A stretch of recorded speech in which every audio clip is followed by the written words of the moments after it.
All right, we're back in our stream, and it is now 6:11. Let's prepare to start our class. We're giving everybody an opportunity to come in. We want to have strong 50 minutes of state board prep.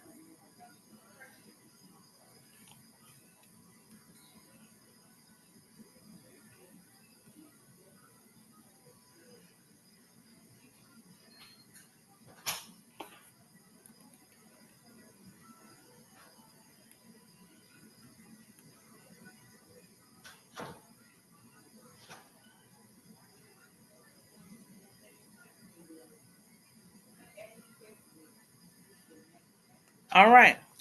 So tonight we are going to see some videos, but I wanted to let's go straight into the ebook so you guys can see what we got going on.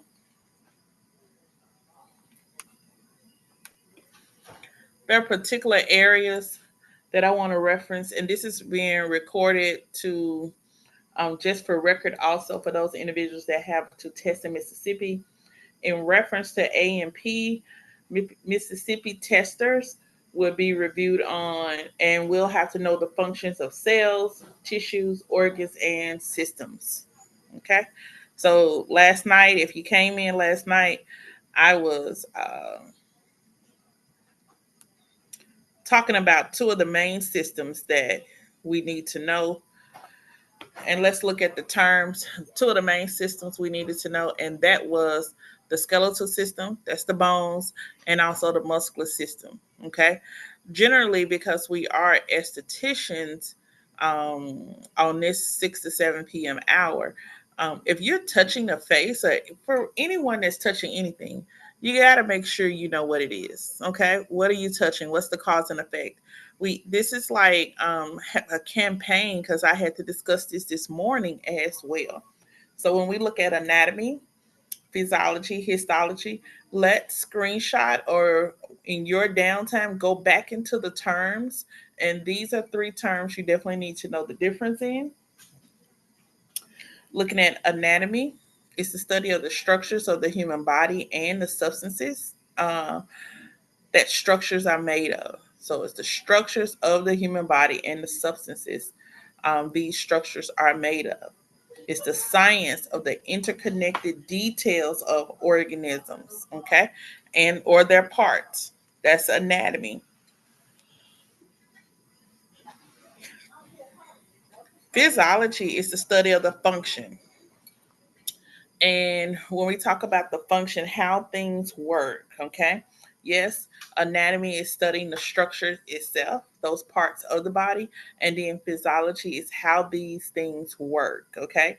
Um, the activities performed by the body function. So you have kidneys. What do kidneys do? That's the physiology part of it.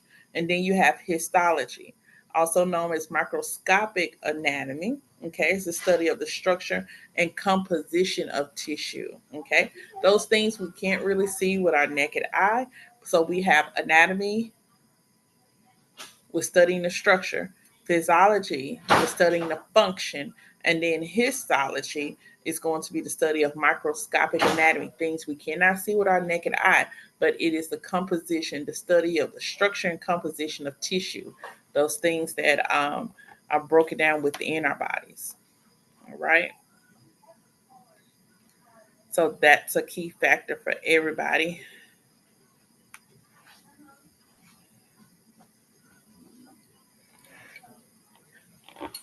So, as we begin some basic understanding, you'll come into your terms, and we have cells. Okay, cells is the basic unit of all living things. If something is living, it's composed, the minute composition is going to be a cell. Okay, micro minute is going to be a cell.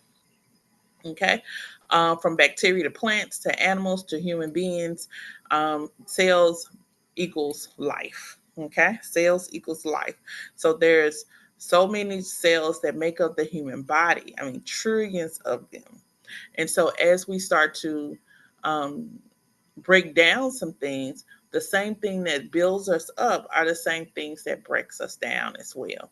And so a lot of times we look at building blocks. I want you to take note, building blocks of the body, and you have cells, you have tissues, you have organs, and you have systems. Those are going to be building blocks of the body. If your system starts to break down, that means there's a targeted organ that'll start to break down. From the targeted organ that breaks down, then the tissues break down and the cells break down, okay, as well. And so we have to make sure we take care of these building blocks of the body.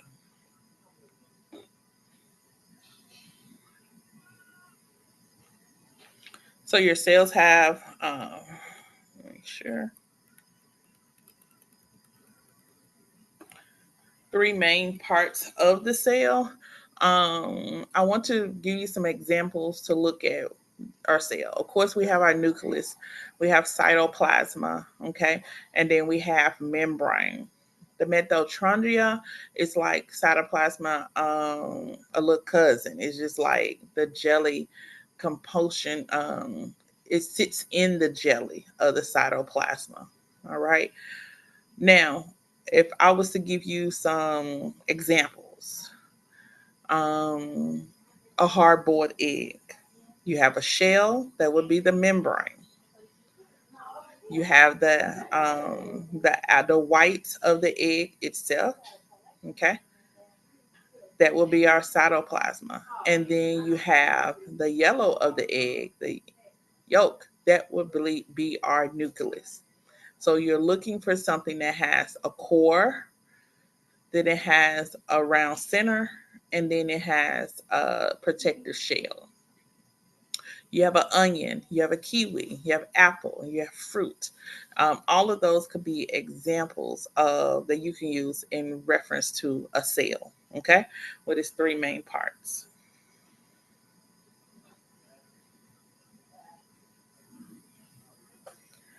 When we look at mitosis, the term mitosis, even though it says cell reproduction and division, you want to look at that as division. It just keeps dividing, dividing, dividing. Okay. It's going to keep dividing. And here, cells, this is what you need to know, cells will divide and continue to grow in favorable circumstances. Okay. Where there's favorable circumstance, where there's oxygen, where there's water, where there's life, you will continue to see cells grow. All right. You will continue to see them grow.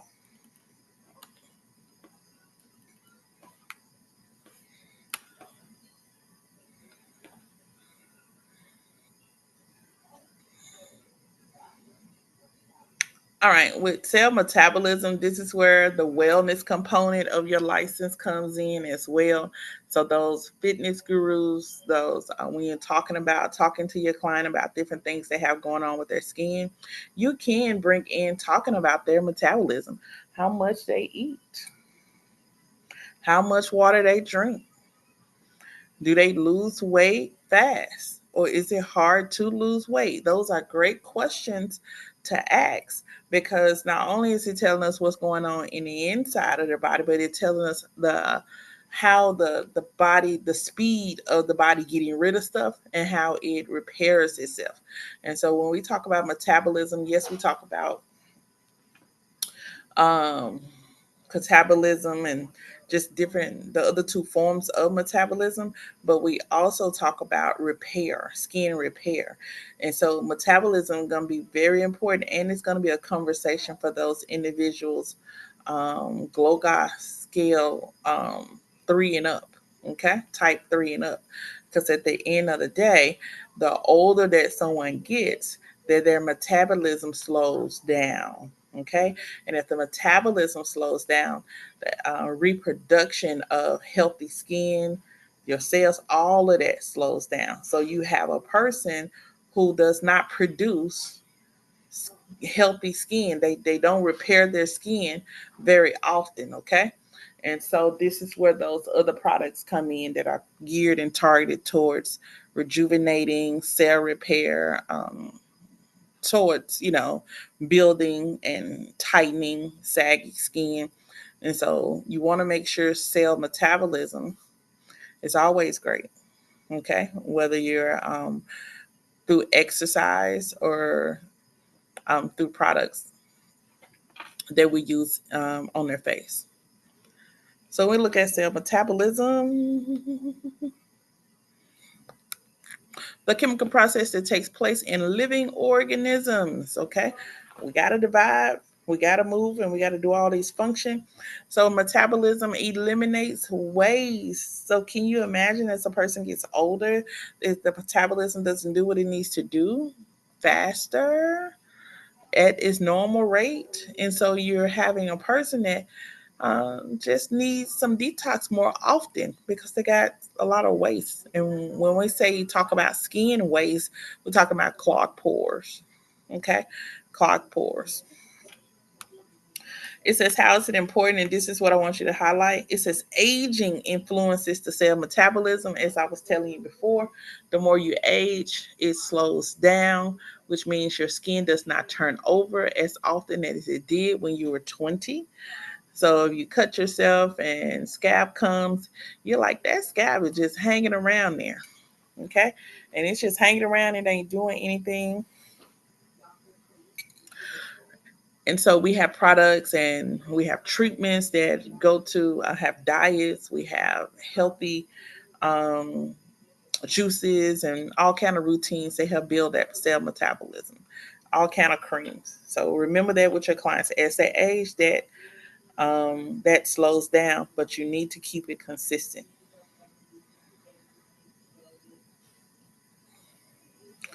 Last night we talked about the four types of tissues. First, let's talk about what tissues are. It's a collection of similar cells that perform a particular function. So we're on the building blocks of the body. Cells, the microorganisms, and a bunch of cells that do the same thing are considered tissues. Okay. There are four types of tissue. All right. And we talked about those four last night. We said connective tissue, and examples of that would be the tissue from the bone, the cartilage, the ligaments, the tendons. You can find it wherever you can find muscles and wherever you can find the joints of a bone, and where bones connect, you have connective tissue. Okay.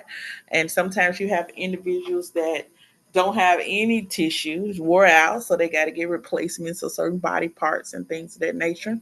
Um,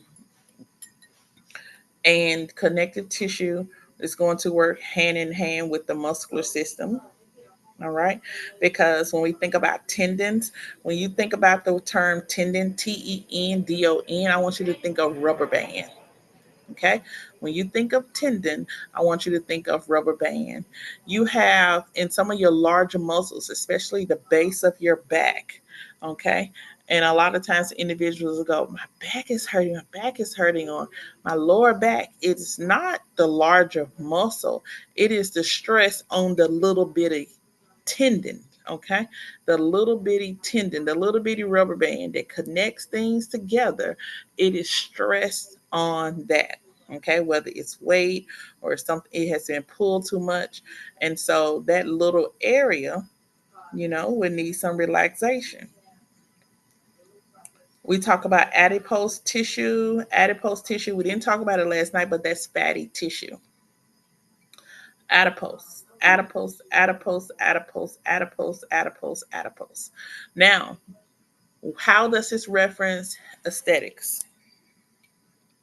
Well, in a body treatment called parafango body treatment, this is where you do a body wrap, but it's mud and paraffin mixed together. Okay, so basically, the body wrap is going to pull toxins out of the pores. And as it pulls that out, it also starts to tighten and shrink. And so people are usually measured before they get the treatment around the waist, things of that nature.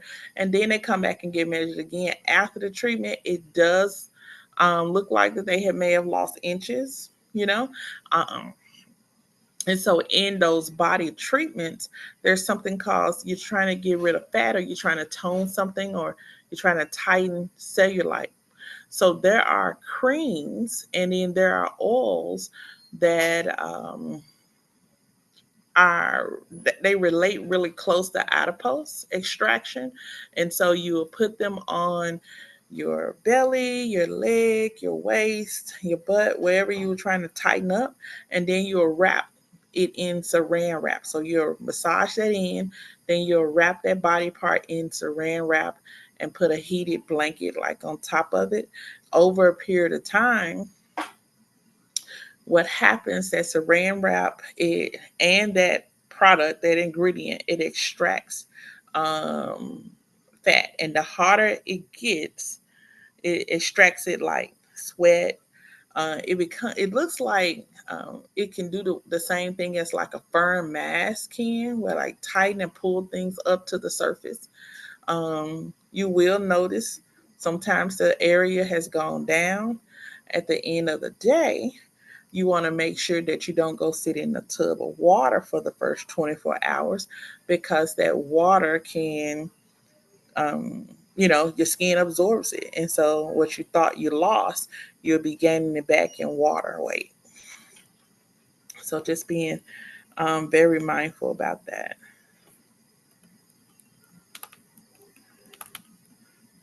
Looking at additional forms of tissue, we talked about epithelial tissue, that thin membrane tissue, mucous membrane tissue. You have it over the heart, you have it over most of your organs. Okay, they're like protective casings for your organs. So that's epithelial tissue. Digestive system is over the lungs. It's a great protector for some of your major organs. Also, you have muscle tissue. Okay. Muscle tissue contracts and moves the various parts of the body. And so I was telling you last night that connective tissue and muscle tissue are two of your main focuses as estheticians. Okay. You're going to be touching stuff, rubbing stuff. You got to know what it stimulates. Everything you touch here has an action somewhere else. And so those are going to be key parts to what we do. So for those individuals and recording purposes, we've talked about cells, we've talked about tissues, and we define tissues and types of tissues. Okay. Next, we're going to jump in and discuss organs.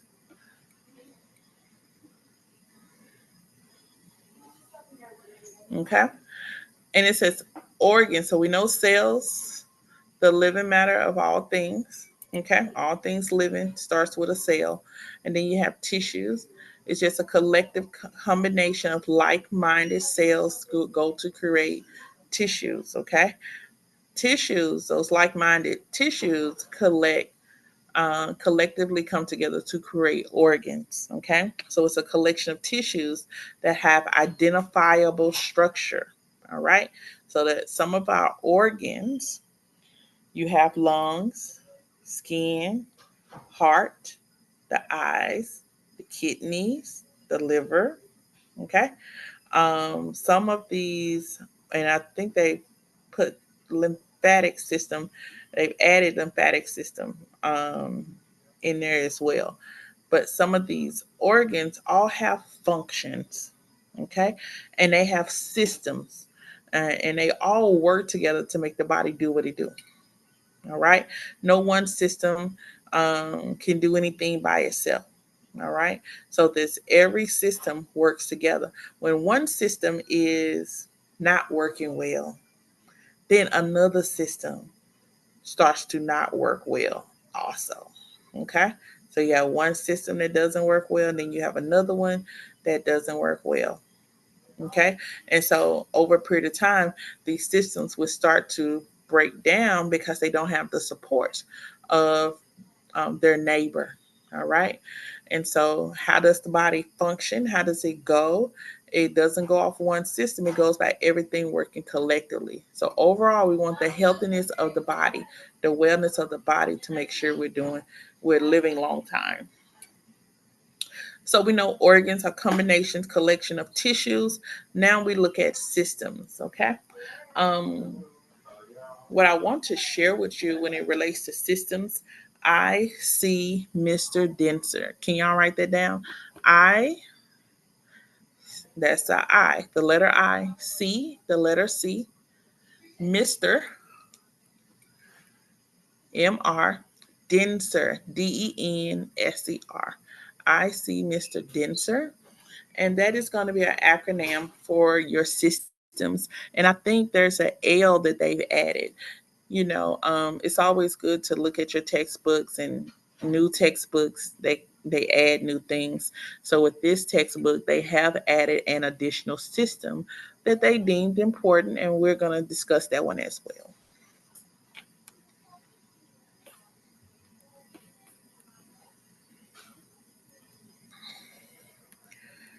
So many of these systems work together to do the job for estheticians and cosmetologists. Everybody needs to be concerned about the integumentary system.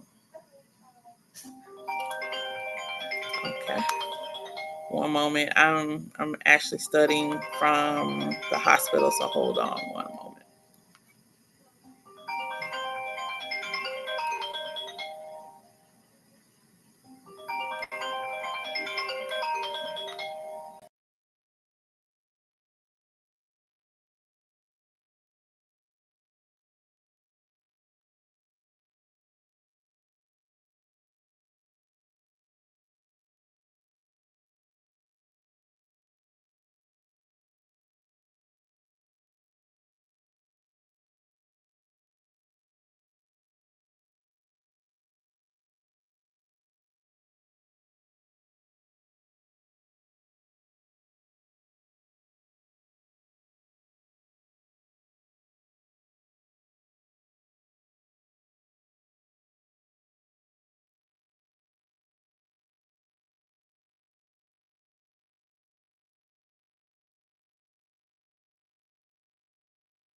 All right, y'all, we are back. I have to log. I guess I have to log back in.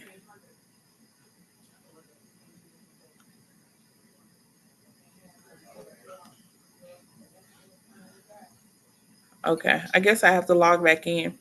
But when we start class and we jump over, sometimes we can't see from another screen. So please make sure you call. Excuse me. And I think we started today about, I think I logged on about 6:02. So please make sure you guys call and we'll get you taken care of. And with this laptop, I don't know where we are.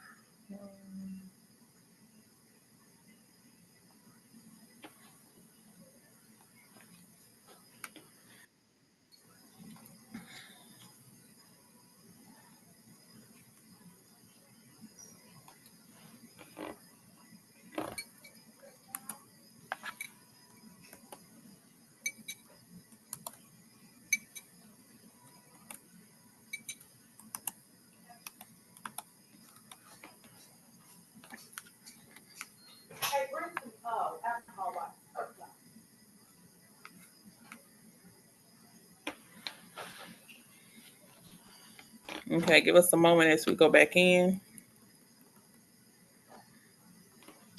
We had a good flow. Miss Candace, we're going to turn it over to you in about 30 minutes. I just wanted, or in about 20 minutes. Yes, ma'am. Awesome, awesome, awesome. Thank you, though.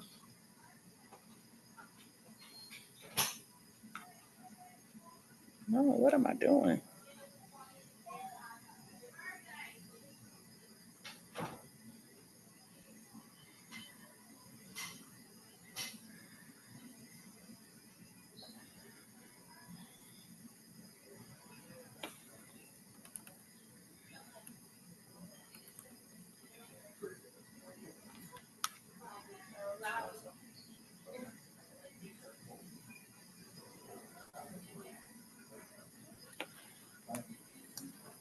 So we've knocked cells off our list. We've knocked tissues off our list. We're getting ready to look at a complete list of organs and systems, and that's going to do well for us.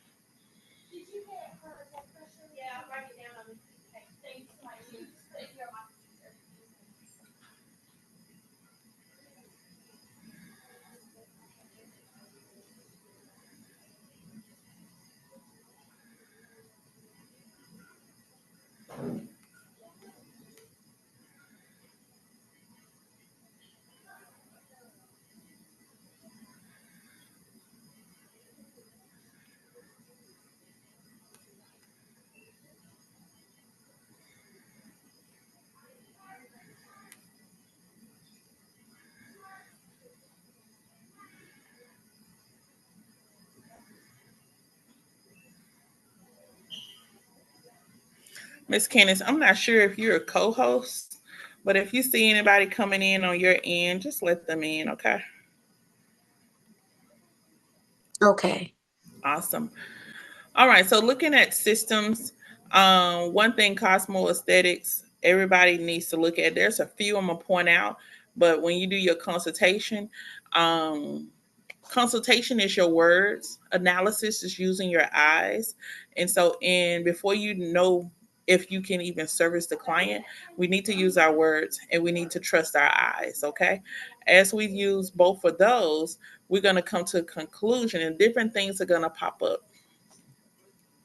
And so we're looking at body system. There's a couple systems. If majority of your clients are going to be women, there's a couple of systems I always want you to keep in the back of your mind. And I want you to pull questions from there to really uncover what's really going on with the client's skin. All right. So intergumentary system. All right. That system is one of your major functions, but they no one really talks about it. It is hair, skin, and nails. Hair, skin, and nails are all on this one system. So I can't stress that enough. Hair, skin, and nails are all on this one system. All right. All right. So that means when you're asking your clients something about their skin, you should also be observing their nails. You should also be observing how their hair looks, okay? If they have dry hair, they're going to have dry skin. If they got dry skin, they're going to have dry cuticles around their nails. What goes on one system, on one thing when it comes to hair, skin, and nails, if something is going on in hair, you can mark my words, you're going to find it also in skin and you're going to find it also in nails. So for the individual that's very visual, not really, not one for a lot of words, okay? You can trust your eyes. That's why I said train your eyes. You trust your eyes in the analysis, and you're able to see that there's some issues going on with the skin, and there's some issue going on with the hair and the nails. It causes me to ask questions of what's been going on with this with the hair. And if you're not getting it from the client when you're asking skin questions, they're gonna easily tell you about what's been going on with the hair or what's been going on with the nails, and you can just kind of bring it in and know they're all on the same system, and whatever's going on with one, all of them are affected by it. All right. So since hair, skin, and nails is all on this function, the largest organ is going to be skin. This is the skin system right here. The skin is your number one defense against germs and bacteria and harmful things to really tear the body down. We got to keep the skin intact. Should be no cuts, should be no bruises. You don't want to have any openings in the skin at all because the skin is the body's first line of defense against anything. Okay. This is so very important when individuals have swelling and the skin cracks or and things like that, and they rush to try to repair that and close it up because the more that it's open, germs, bacteria can set in, infection, and so there you go. You know what happens after that. So you want to be very, very careful. Those individuals that don't have fast skin turnover, which means as your clients get older, they need to make sure they're using certain creams, more performance ingredients that are really treating the skin and preserving the skin if the skin is dry. Okay. If the skin is dry, it can crack, okay, which can cause a cut in the skin. All right. And so you want to make sure that from that point on that you taking care of the skin, period. All right. So we have the skin, that major function, it regulates, okay? It regulates temperature. It can perceive sensation so that, oh, I felt something touch me. What was that? Goosebumps, things of that nature. It can perceive touch. Um, it produces vitamin D, and it has absorption capabilities, which means what you put on the skin, naturally your skin is going to be a sponge and it's going to want to absorb. All right. This morning I was talking about petroleum jelly. It does not have a skin significance at all. If you want to be shiny, fine. Okay. But the molecule is too large for your skin to pull it in. And so it sits on top of the skin and it just sits there and it draws dirt and bacteria. So you have to use something that's related to, and it has no healing property. So if you have to use something that relates or close to a Vaseline or petroleum jelly, I told them go with an A&D ointment that has healing properties. Go with Aquaphor. That's why those two are recommended the most. All right, because they have healing capabilities. We look at the organ of skin. You have its oil glands, sweat glands, your receptors, hair, nail, all of that is connected. And so if you look at the science, a lot of times you have product companies that study this system so they can learn about what products that the skin needs, that the hair needs, that the nail needs. So it's a big factor.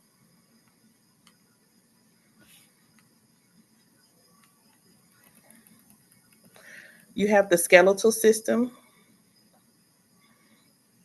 and Miss Candace, I think my computer is going to go down, so you'll probably end up being the host.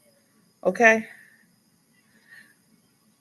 I'm gonna talk about the skeletal and the muscular system. Okay. Once this goes down, I don't have another way, but I just really wanted them to know these two systems. The skeletal system, you have the bones and you have the connective tissues, you have the joints, things of that nature. With the muscular system, of course, it covers, it shapes, it protects the skeletal tissue, it contracts, it moves. And so the major organ is going to be the muscles, okay? We do have one muscle that's not like any other muscle, and that's the heart muscle. Um, I'm gonna drop a video or two, Miss Candace, into the group. All right. And that's gonna talk a little bit about the systems, but that's what I wanted to share. I did make sure that we touched the cells, the tissues, organs, and the systems. Okay. There are a few other systems that I'm gonna just leave in the group. Maybe I pick them back up on Monday in the classroom. We'll talk about it, and so we'll talk about systems in the classroom on Monday. I just don't want to cut off while I'm working.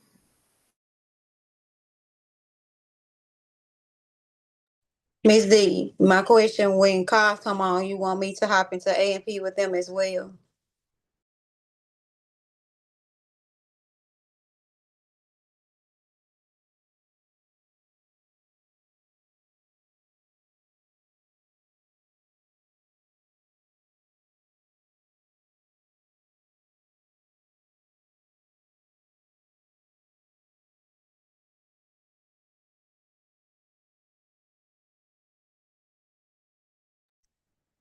I guess her computer has dropped. But give me, ladies, give me a second. Let's take a 10-minute break, and I'll be right back. Let me find out some things, right fast, and then I'll hop right back into um where she stopped it. So let's take a 10-minute pause, you guys.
Hi, ladies. I'm sorry for the long. And thank y'all for being patient. I wasn't really near my material.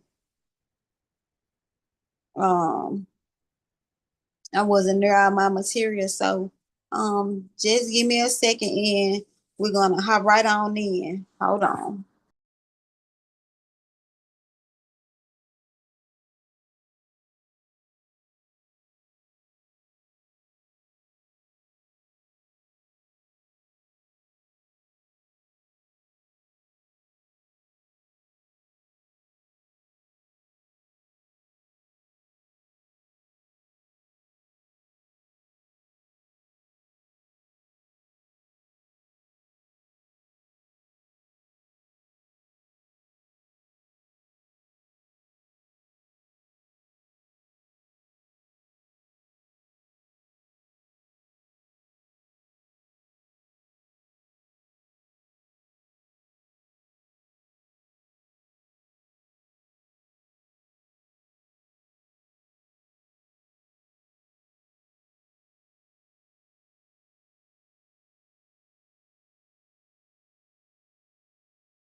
All right, ladies. So, for cause we coming in, joining in with the aesthetics class on anatomy and physiology. So I can't remember exactly where she stopped at. Amber, what area of the did she stop at? I know she was saying something about knowing the bones of the face because um because y'all deal with, the skin and stuff like that. Where did she stop off at, if you don't mind me asking?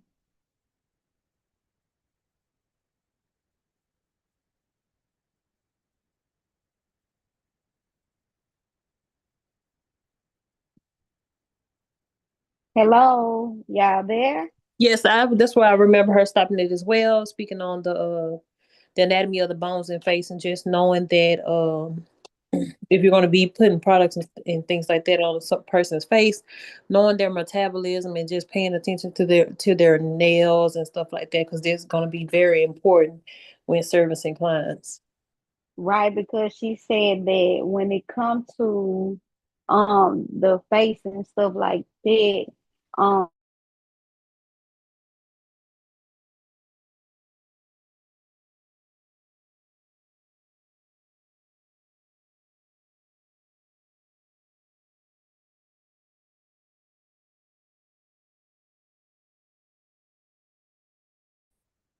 what is it? Bowel movements and stuff like that. So let me let me try to find us a video to share. That way we'll still be on task because I pretty much she dropped and I had to jump right in. So hold on for a second.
It's time for you to get your reading superpowered. So stop straining your eyes and start listening.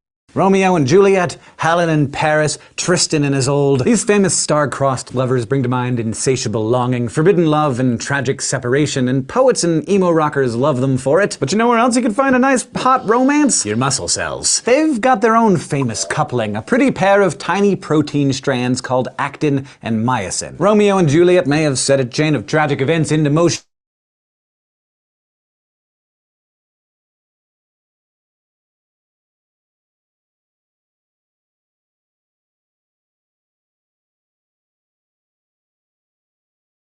help fend off gravity? The amazing thing about your complicated, self-healing, blood-guzzling muscle tissues is that they turn chemical potential energy into mechanical energy, or movement, simply by doing two things: contracting and relaxing. And that contracting and relaxing is exactly what's fueled by the constant coupling and separation of biology's greatest lovers. Somebody get these proteins a movie contract.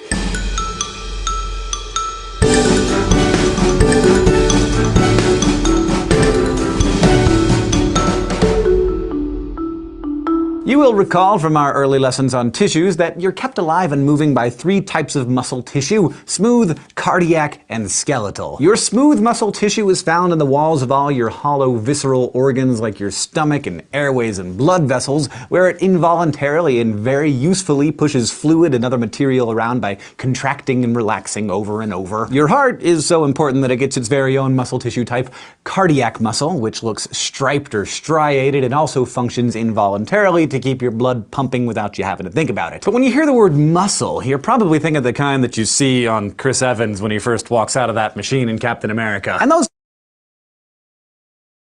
types, the ones you can see and feel and flex, are your 640 skeletal muscles. They're striated like cardiac muscle tissue, but they're also mostly voluntary, meaning you have to think about using them and activate them with your somatic nervous system. Most of them attach to your skeleton and create movement by pulling bones in different directions as they contract. Each one of your different skeletal muscles, like your biceps brachii or vastus lateralis or gluteus maximus, is technically its own organ, made up mostly of muscle tissue, but also of connective tissue, blood vessels, and nerve fibers. And because your muscles are voracious energy hogs, each one is rigged up with its own personal nerve to stimulate contraction, and its own artery and vein to keep it well fed with all the blood and oxygen and nutrients it needs to operate. But to understand those operations, we first need to get a grip on the anatomy of a skeletal muscle, which involves fibers within fibers and lots of layers. Basically, a skeletal muscle is constructed like a really sturdy piece of rope. Thousands of tiny parallel threads called myofibrils squished together to form muscle fibers, which are your actual muscle cells, cells with mitochondria, multiple nuclei, and a cellular membrane called a sarcolemma. Those muscle fibers then form larger string-like bundles called fascicles,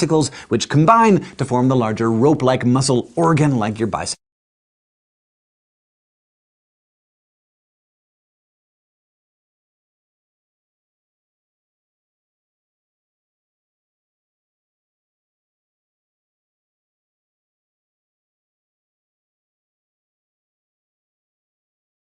Different kinds of supportive sheaths of connective tissue, the protective reinforcements to keep that bulging muscle from bursting. So that is the structure part of the story. But if you want to get into the nitty-gritty, the down and dirty of how you actually move, well, there are rules. Really just two main rules, and they have to do with proteins. And they're both true for a lot of the proteins we talk about, whether they're enzymes or ion channels or receptors or muscle proteins. And these rules are: 1. Proteins like to change shape when stuff binds to them, and 2. Changing shapes can allow proteins to bind or unbind with other stuff. So keep those rules in mind while we see how a muscle fiber contracts and relaxes. Now, remember those tiny myofibrils that bundle up to form your muscle fibers? They're divided lengthwise into segments called sarcomeres, which contain two even tinier strands of protein, two different kinds of myofilaments called actin and myosin. And it's their angsty story of star-crossed love that fuels every movement your body could possibly dream up. A sarcomere contains both thin filaments, made up mostly of two light and twisty actin strands, and thick filaments composed of thicker, lumpy-looking myosin strands. Each sarcomere is separated by what's known as a Z-line at either end, which is just a border formed by alternating thin filaments in a kind of zigzag pattern. A muscle contracting is all about sarcomeres contracting, bringing those Z-lines closer together. Alright, so now comes the romance. When your muscle cells are at rest, your actin and myosin strands don't touch, but they really really want to. Specifically, that club-headed myosin wants to get all up close and personal with the actin. When this happens, and it will eventually, it's called the sliding filament model of muscle contraction. But in the meantime, like in any good love story, the pair have some obstacles to overcome. Namely, actin is blocked by a couple of protein bodyguards called tropomyosin and troponin, which keep getting in the way. Luckily, these guards can be bought off with a little ATP and some calcium. I'd prefer cash and nachos, but whatever. Remember, ATP is kind of like molecular currency. It contains chemical energy, and your muscles are all about converting chemical energy to motion, so they're always hungry for more ATP. Your muscle cells have lots of nuclei, but some of them also have a lot of mitochondria, whose sole purpose in life is to crank out ATP. And muscle cells also have their own version of an endoplasmic reticulum, the cell's transport and storage system, but in this case it's specialized, so it gets a special name, the sarcoplasmic reticulum. Its walls are loaded with calcium pumps which use ATP to save up a bunch of calcium ions. And it's also studded with calcium channels that are linked to voltage-sensitive proteins in the membrane of the muscle cell. Say I want to move my arm. My brain sends an action potential along the motor neuron until it synapses with a muscle cell in my arm. The receptors on that muscle cell are ligand-gated sodium channels. So when the motor neuron releases our old friend acetylcholine into the synapse, the channels open up and create a rush of sodium into the cell as a graded potential, which, if it's strong enough, causes nearby voltage-gated sodium channels to open. Now I want to take a second and point out here that we're still talking about an action potential, but not in a neuron. This is happening in a muscle cell, people. So that action potential zips along a muscle cell's membrane, the sarcolemma, which has lots of tubes that run deep inside the cell called T-tubules. When the action potential travels down one of those tubes, it eventually triggers the voltage-sensitive proteins that are linked to those calcium channels in the cell's sarcoplasmic reticulum. When those channels are thrown open, the calcium stored inside rushes into the rest of the cell, and finally myosin is like, yes, here we go! At this point, the myosin is totally stoked, because the bodyguards that have been frustrating it are in for a big, irresistible distraction. That's because the protein troponin just loves to bind with calcium, and remember, when stuff binds to proteins, the proteins change shape. So the calcium latches onto the troponin and causes it to pull the other bodyguard protein, the tropomyosin, away from the sites on the actin strands that the myosin really wants to get its paws on. And suddenly it's all, okay. But the only myosin heads that can bind to those newly exposed sites are the ones that are ready for action. That is, the ones that have already grabbed a molecule of ATP that's been floating around and broken it. Earn more with high-yield cash from Robinhood Gold. Want to lose 15 to 20% of your weight in a year? Try Rose Insurance Checker to see if you're covered for GLP-1s for free. No paperwork, no waiting on hold. Just submit your insurance card and we'll take care. Humans make many different facial expressions, and they are an extremely important way that we communicate. They let people know when you're happy, like after getting a good mark on an anatomy test, or curious, like when you learn something new about the human body. Let's learn about the muscles responsible for our facial expressions.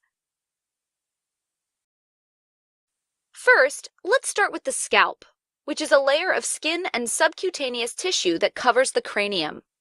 It extends from the supraorbital margins on the frontal bone to the superior nuchal line on the occipital bone. Laterally, it covers the temporal fascia and extends to the zygomatic arches on each side.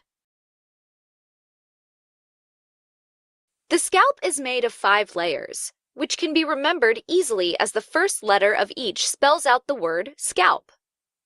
Going in the order from superficial to deep, S stands for skin, C stands for connective tissue, A stands for aponeurosis or epicranial aponeurosis, L stands for loose connective tissue, and P stands for pericranium, which is the periosteum on the external surface of the cranium. The first 3 layers, skin, connective tissue, and the aponeurosis, are connected tightly together, forming a single unit called the scalp proper. Muscles of facial expression, simply known as the facial muscles, are found deep in the skin of the scalp, face, and neck. Most facial muscles are attached to bones or fascia on one end, and skin on the other, so that when they contract, they create facial expressions. All facial muscles originate from the mesoderm of the second pharyngeal arch, along with the facial nerve. During embryological development, a muscular sheet forms and begins to spread over the scalp, face, and neck, which later forms the facial muscles. This spreading carries the branches of the nerve of the second arch with it, which is the facial nerve, or cranial nerve 7. So all facial muscles are innervated by the branches of the facial nerve, which are the posterior auricular, temporal, zygomatic, buccal, marginal mandibular, and cervical nerves. A way to remember these last 5 branches that emerge from the parotid gland is by using the mnemonic "to Zanzibar by motor car." Now, let's look at each of the facial muscles. First up, the occipitofrontalis muscle, which has 2 bellies. The 2 bellies are connected by the epicranial aponeurosis, which is the aponeurosis that makes the 3rd layer of the scalp. The frontal belly originates on the epicranial aponeurosis and inserts on the skin superior to the eyes and nose. It is innervated by the temporal nerve. The occipital belly originates on the superior nuchal line of the occipital bone and inserts on the epicranial aponeurosis. The occipital belly is innervated by the posterior auricular nerve. Now, when the frontal belly contracts, it protracts the scalp, and when the occipital belly contracts, it draws the scalp back. When they work together, they elevate the eyebrows and wrinkle the forehead, making you look surprised. Next up is the orbicularis oculi muscle, which has 2 main parts, the palpebral part and the orbital part. The palpebral part is found mostly within the eyelid, and it originates on the medial palpebral ligament and inserts on the lateral palpebral ligament.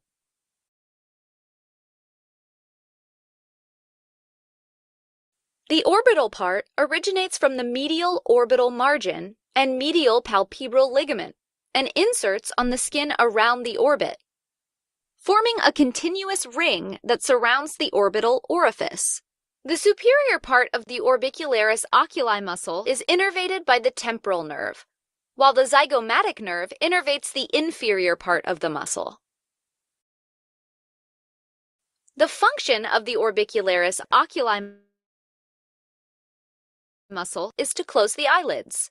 The palpebral part closes the eyelids gently, like when you blink or sleep, while the orbital part closes the eyelids tightly, like when you wink or squeeze the eyes shut. Okay, let's move on to the muscles of the eyebrows and the nose. The muscle of the eyebrows is called the corrugator supercilii, which sounds like a spell you'd learn at Hogwarts, but is actually a small muscle found deep in the eyebrows and is innervated by the temporal nerve. Corrugator supercilii originates on the medial part of the superciliary arch and extends laterally to insert onto the skin of the medial half of the eyebrow. When it contracts, the corrugator supercilii pulls the eyebrows medially and inferiorly, making vertical wrinkles at the root of the nose, which occurs when frowning. Now let's move on to the nose. There are 3 muscles of the nose: the procerus, nasalis, and the levator labii superioris aliquae nasi. All 3 muscles of the nose are innervated by the zygomatic nerve. The procerus originates on the nasal bone and the lateral nasal cartilage and inserts onto the skin in the lower part of the forehead, between the eyebrows. When it contracts, it depresses the medial ends of the eyebrows and creates transverse wrinkles on the dorsum of the nose. The largest muscle of the nose is the nasalis, which is made of 2 parts, a transverse part and an alar part. The transverse part originates on the maxilla on either side of the nose and extends towards the dorsum of the nose, meeting in the midline to insert on an aponeurosis. The alar part also originates on the maxilla, over the lateral incisor, and inserts on the alar cartilage. The transverse part narrows the nostrils, and the alar part expands or flares them. The levator labii superioris alaeque nasi originates on the frontal process of the maxilla and inserts on the upper lip and the alar cartilage of the nose. It flares the nostrils and raises the upper lip. Okay, now let's take a short break and try to remember which facial muscle closes the eyelids. Right, it's the orbicularis oculi muscle. Now let's tackle some muscles in the oral region. First up is the orbicularis oris muscle, which encircles the mouth. It originates on the maxilla, the mandible, and on the angle of the mouth, called the medialis. All of the fibers insert on the mucous membrane of the lips. The orbicularis oris muscle is innervated by the buccal nerve, and its function is to close the mouth by bringing the lips together, and protrudes the lips, like when kissing or whistling. So next time you are whistling a happy tune, remember it's the orbicularis oris that does the work. As for the muscles of the lips, we'll divide them into the muscles of the upper lip and the muscles of the lower lip. The muscles of the upper lip are the risorius, the levator anguli oris, the zygomaticus major, the zygomaticus minor, the levator labii superioris, and the levator labii superioris alaeque nasi, which we mentioned earlier.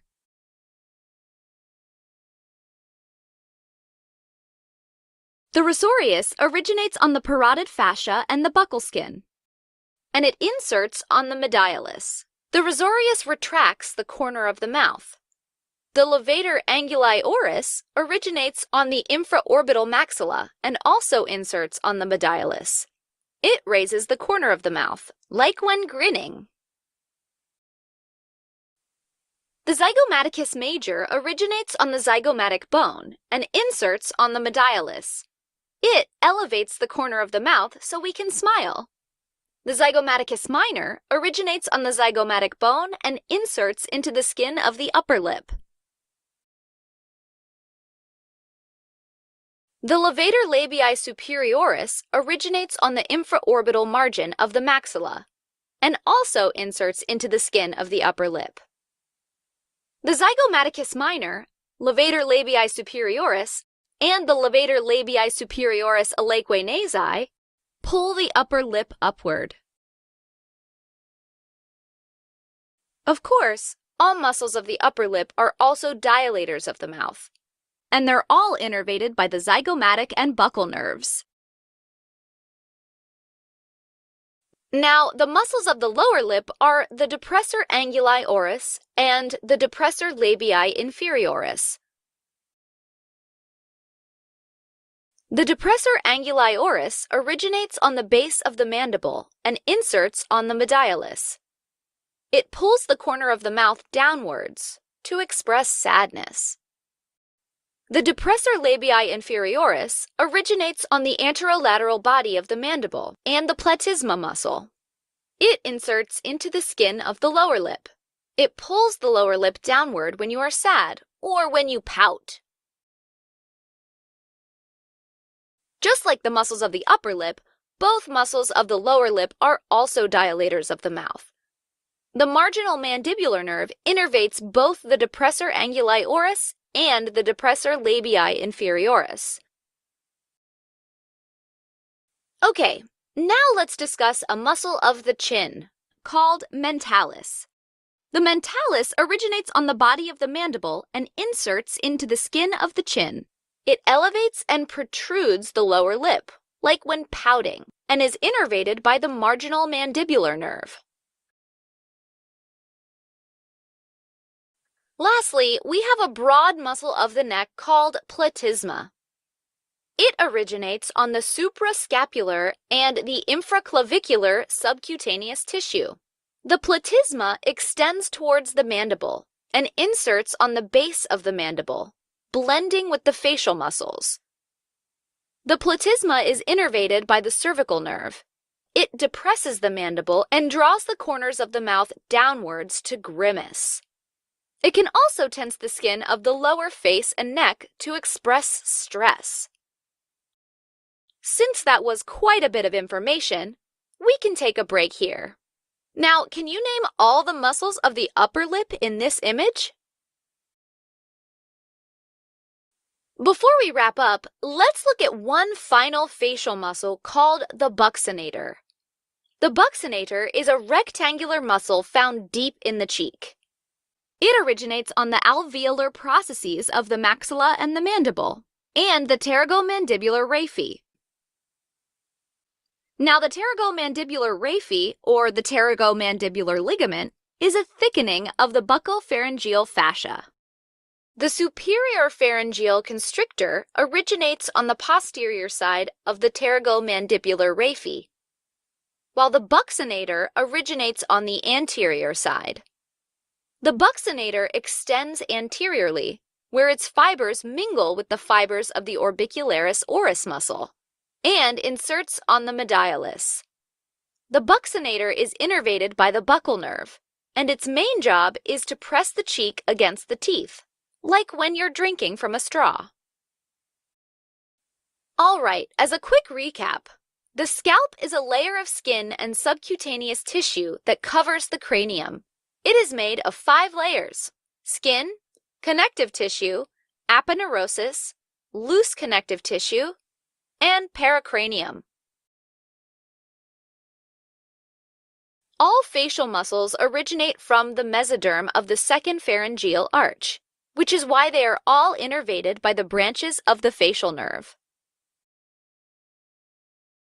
The occipitofrontalis muscle has a frontal belly and an occipital belly, which are connected by the epicranial aponeurosis.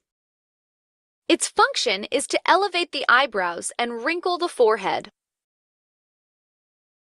The orbicularis oculi muscle surrounds the orbit. Its palpebral part is found within the eyelid and is used to close the eyelids gently, and its orbital part is used to close the eyelids tightly. The muscle of the eyebrow is called corrugator supercilii, and it draws the eyebrows downward and medially, which occurs when frowning. The 3 muscles of the nose are the procerus, nasalis, and the levator labii superioris alaeque nasi. The nasalis and the levator labii superioris alaeque nasi are used to flare the nostrils. The orbicularis oris encircles the mouth, and its job is to close the mouth or protrude the lips. The muscles of the upper lip are the risorius, the levator anguli oris, the zygomaticus major, the zygomaticus minor, the levator labii superioris, and the levator labii superioris alaeque nasi. All muscles are involved in various lip movements. Muscles of the lower lip are the depressor anguli oris and the depressor labii inferioris. Both the muscles of the upper and lower lip are dilators of the mouth. The mentalis is a muscle of the chin and elevates and protrudes the lower lip. The platysma is found in the neck and depresses the mandible, draws the corner of the mouth downwards, and tenses the skin of the lower face and neck. Finally, the buccinator is a rectangular muscle found deep in the cheek and presses the cheeks against the teeth.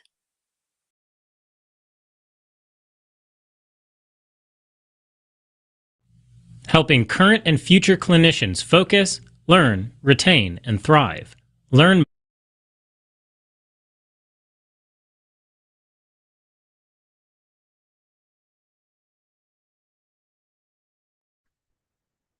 So the reason why I was trying to find a video to show both facial and scalp because I know it's both cause and aesthetic zone. And I just wanted to show y'all like how everything works. Like I said, and just reiterating what Miss D said, every muscle has a reaction.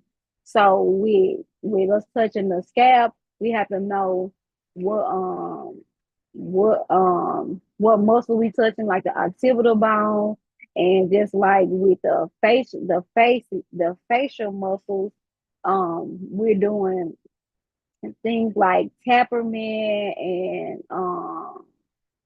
effleurage and pesticides and stuff like that. And we're really making those muscles in the face and scalp and stuff like that react to the touch that they're getting.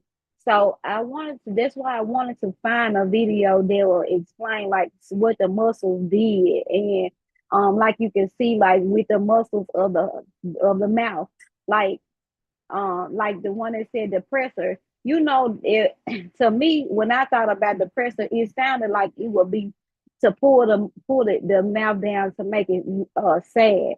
And I can't remember exactly the word, the one for smile, but you have to find a similarity in them to connect it connect it to make you be able to understand. Just like with the word scalp, it had for each one of the letters it was something. S meaning scalp, C for connective tissue, A for adipose, L for this, and P for that. So I really wanted to touch on something that would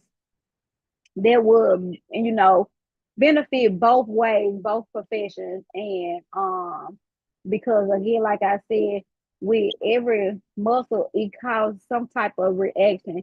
There's the muscles in the feet that make certain things happen, muscles in the hand that make certain things happen.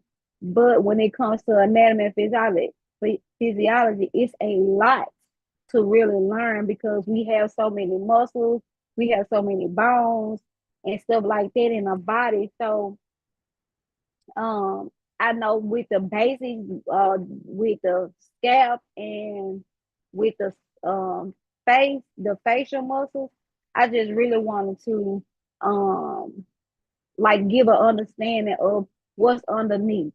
So that you know even even when you go out of school, get out of school, it'll be something you can take with you. And like when you start to be in your profession, you know, um like some people can take hotter heat when it comes to shampoo and far as with the water. Some people can take with the face when you're doing the massage. Some people can take a little more pressure and stuff like that. So I just really wanted to touch on both of them because again, like I said, I know both professions are on here. So um are there any questions, any feedback that y'all want to give far as the video go, or just something in general, what's on your mind before we get off?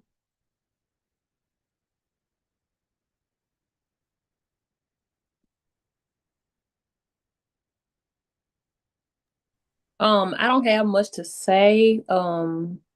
But yeah, I think that that is really important for us to know our terminology as far as, like you said, what we're doing. And those different muscle groups and those different areas of the skin that we're touching, especially with me being in aesthetics, like that's very important because people gonna want to know that you know what you're talking about. Instead of saying, Right, "Oh, I'm touching a cheekbone," I can say, "Oh, I'm touching the so and so." Whatever the terminology may be called, they can be like, "Oh, okay." So she know her stuff because she's using the terms that she was taught, which also right, shows that you were learning, and also shows that your education was given to you by somebody who also know their stuff. So I think that that's really important to know those different things, and to also know how things function. Like if I press here, this will make this muscle react this type of way, or if I touch them there, Right. their skin may turn red because I'm applying this much amount of pressure. So all of that comes into play, and it all links together as far as learning the way things work, especially with the skin and with what's going on underneath the skin. Right. Sound good. That's really good. Thank you for your feedback. I'm glad that you took note on, certain terminologies and what they do, because just like with the mouth part and stuff like that, that we don't rub down, we rub up because we want the skin to stay pliable, we want the skin to stay lifted. That's even when it comes to the scalp. We don't want to be pulling on the scalp down and stuff like that. We want the scalp to stay tight and pliable, because it has a muscle. It's a muscle. The skin is a muscle. So I really appreciate your feedback. Anybody else have anything else to add before we get off Zoom tonight? And I know everybody probably got plans for the weekend. So um what else was your takeaway? Anybody else have a takeaway?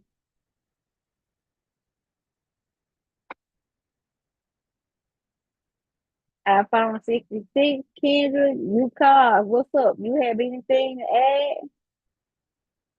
No? Okay. Are you feeling better?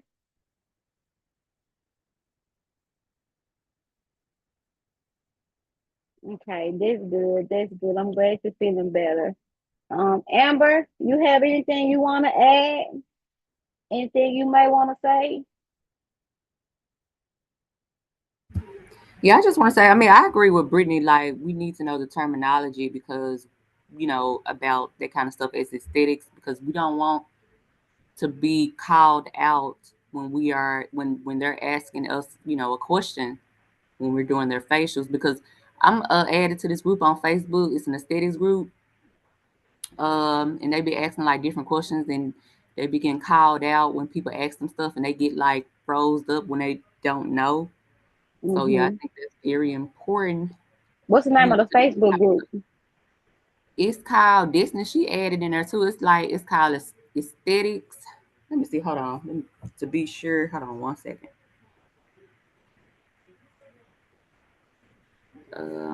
Let's see. It's the esthetician support group. Okay. Okay. It's over 100,000 women in there. Right. Okay. And it's like you said, it's good to be able to um be bold about what Right. because if somebody come to you with something, you're not gonna stumble, because you're gonna know exactly what you're talking about. Right. No Right. matter how they may say it, but when it comes to you and how you say it, you're gonna be able to know exactly what they're saying and give the exact meaning to what they're saying, because everybody don't know the terminology. Like she said, they might use skin, your chin, your cheek, your this, but to know the real term is like, okay, dog, they really went into depth with, they're Right. learning. They took it really serious. So that's Yeah. really good, like you said, to like if they get called out, they get stumped because they haven't did all the necessary research, or they didn't, did all the necessary information that they needed.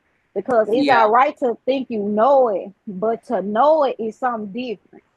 You get what I'm saying? hmm So I really appreciate you, ladies. Go ahead. Go ahead. Yeah, I was gonna say, and that's what we learned is too. Like it's called reflective communicating. Right. It's also in the book. So Right. Being yeah. able to being able to understand what your client is telling you. Right. So that's really good, and thank you. That means you be listening, especially when it comes Yeah, I to do. the terms and stuff. So that's And it's important. good. Thank you. And it's important to know, like, to pronounce the words too. I think that's really important. Like, Right. Even it's, though some of the words might trip you up, it's just like our phones have so many capabilities, and if Right. we put it in the phone, Yeah, that's we true. can basically pretty much get the correct saying of it. You get what I'm saying? So Yeah. it's no way to not be able to be knowledgeable about how to say it and what it means because we got so much technology out here. Right, right. So, lady, you got something else to say, Amber? That's it. All right. Well, Brittany, do you have anything else to add before we get off? No, I don't. All right. Well, and Kendra, I know she said she didn't have anything to add. So, ladies, it is 8 o'clock, and I really really appreciate when y'all give feedback. They let me know that y'all paying attention and that y'all are really watching and listening to what's going on and being said. And this I give kudos to y'all for that. And like I always say, love, peace, and scalp and hair grease, skin and hair grease. Y'all have a good evening and a good weekend. Good All You right. night. do as See you well. guys. Y'all have a good weekend as well. You too, Brittany. All right, you too, All y'all. right, Candace. Bye. All right. Good night.